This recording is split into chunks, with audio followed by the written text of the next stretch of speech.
তৌফিকে আমাদের প্রতিটি আমল আমরা করতে পারি। আল্লাহ সুযোগ না দিলে, তৌফিক না দিলে ভালো কাজ করা সম্ভব না। এটা আমরা সবাই মানি তো। যাব আজকে কত তারিখ?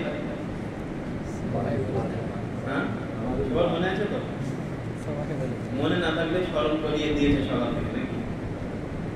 যাদের মনে নেই, যাদের খেয়াল নেই, তাদেরও ইয়াদ হয়ে গেছে, স্মরণ হয়ে গেছে কি আজকে 12 রবিউল আউয়াল, জশ্নে ঈদ ও মিলাদুন নবী, জশ্নে ঈদ এ মিলাদুন নবী, তাই তো? আজকে সময় যতক্ষণ থাকবে কয়েকটা কথা একটু কান দিয়ে মন দিয়ে বোঝার বিষয়।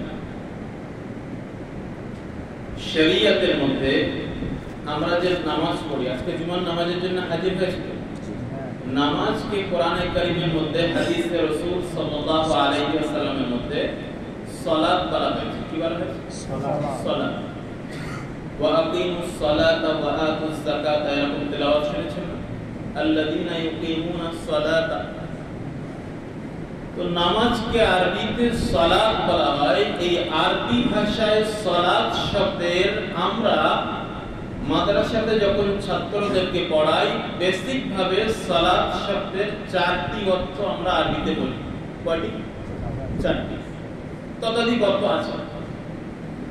সালাত শব্দের একটি অর্থ হয় রহমত বর্ষণ করা। কোরআনে কারীমের মধ্যে আল্লাহ পাক বলেছেন হুয়াল্লাযী ইউসাল্লি আলাইকুম, সালাত থেকে ইউসাল্লি, যে সেই আল্লাহ যিনি তোমাদের উপরে, ইউসাল্লি এই সালাত থেকে তৈরি হয়। ইউসাল্লি শব্দটা একটু ঠান্ডা মাথায় বুঝবেন তো। যিনি, ইউসাল্লি মানে আমাদের দিকে সম্পর্ক হলে মানে হয় নামাজ পড়া, আর এখানে আল্লাহ যিনি, ইউসাল্লি মানে হলো রহমত বর্ষণ করে। তো সালাত শব্দটি যখন আল্লাহর সাথে কানেক্ট হবে, এর মানে হবে রহমত বর্ষণ করা। কথা বুঝেছেন? জি। এই সালাত শব্দটা যখন কোন ফেরেশতার সাথে সংযুক্ত হবে, তখন এর অর্থ হয় ইস্তেগফার করা, আল্লাহর কাছে ক্ষমা চাওয়া। কি করা? কার অর্থ? সালাত শব্দের অর্থ। কিসের অর্থ? সালাত শব্দের অর্থ কি অর্থ বলেছি? প্রথম, আল্লাহর সাথে সম্পর্ক হলে এর অর্থ হয় রহমত দেওয়া, রহমত বর্ষণ করা।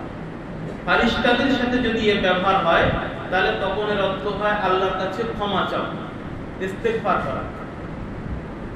পশু পাখির দিকে যদি এর কোন জন্তু জানোয়ার, অবলা জীবজন্তুর যদি এর তার সাথে সম্পর্ক হয়, তাহলে এর অর্থ হয় তাসবিহ পড়া।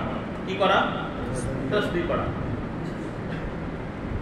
আর যদি মানুষের সাথে এর সম্পর্ক জোড়ে, তাহলে এর অর্থ কি হয়? না, রহমত চাওয়া। কি করা?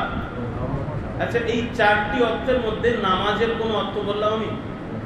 1 নম্বর অর্থ বললাম রহমত বর্ষণ করা, আল্লাহর কাছে, যখন আল্লাহর সাথে সম্পর্ক।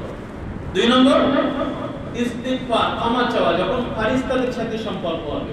কোন শব্দের কিন্তু ভুলে গেলাম না, কি শব্দ? সালাত। সালাত। 3